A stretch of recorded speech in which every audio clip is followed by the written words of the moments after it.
Hey guys, this is Anastasia Autumnfire. I wanted to do a quick video on my Ostara candle that I am making for my sister circle with Elizabeth Crystalhawk.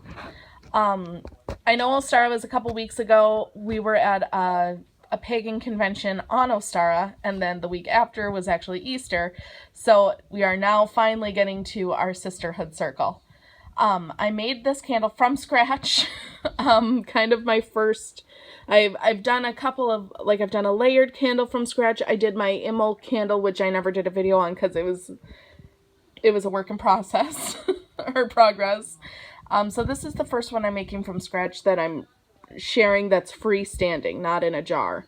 So what I did was I made an Ostara incense.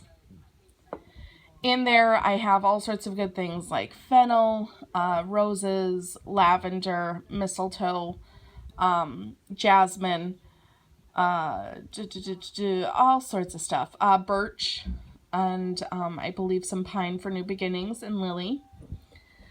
Then I put that in with some green wax for the base and mix that in. The top, I wanted another color just at the very top, so I took pink wax that was lotus scented and put that on the top. And then I finished it with some green sparkles to kind of connect the two candles. And I put in 3 crystal points. Now, I did this because I thought, oh, perfect. What I'll do is this wick, which needs to be trimmed, is anchored by a aquamarine stone, which is one of the stones for Ostara, and I really like it. I like the idea of opening communication and kind of getting that freshness in with the spring. So I have that anchored, and I thought I'll put 3 quartz points at the top to kind of pull that power in through the candle to generate it to the base. Now, when I did that, it sounded great. It looked pretty. But now I've since realized once this wick gets going, there's a very huge chance those are going to pull to the center and snuff out the wick. So what I'll have to do is watch them and maybe turn them on the side or kind of eke them out closer to the sides. I'm not sure how I'm going to handle that. But yes, I do know that is a flaw in my designing of this candle, but I still really like the intent of it, so I left it. The base of the candle that is green, I also put in a jasmine and gardenia oil. Then what I did was, and I don't know if you can really see it on this wax. Yeah, I can't see it at all.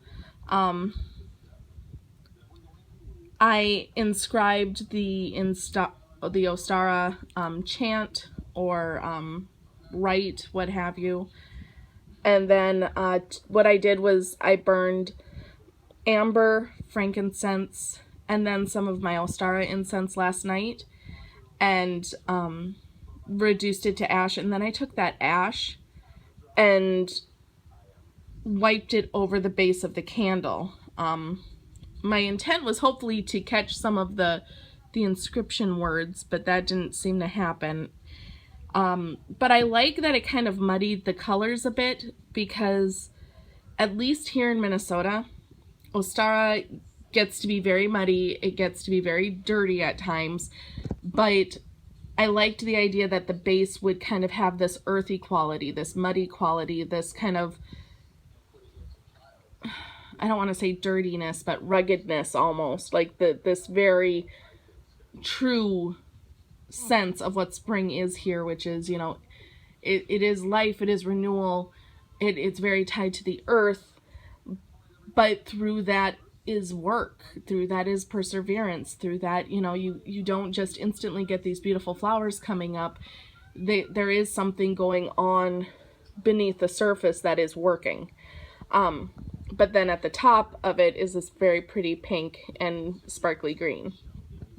I then took that same pink wax that I used for the top and dripped it along the sides, just showing that beauty does filter through, and even when it combines with some of the ash from the winter, my thought is, you know, when the snow is melting, you kind of get that muddy, icky slush.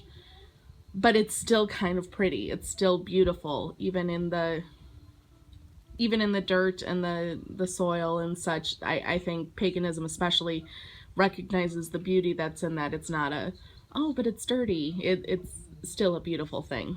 So yeah, that was kind of the point with that for me. So that is my Ostara candle. I'm going to quickly trim up some wicks and then get going because the Ostara circle is today. So I hope you like this, this sharing. I know it was kind of abbreviated. I didn't really go into a lot of the nuances or the reasonings behind things, but I wanted to get it out there. So thank you so much. I hope you guys have an amazing Sunday. Blessed be.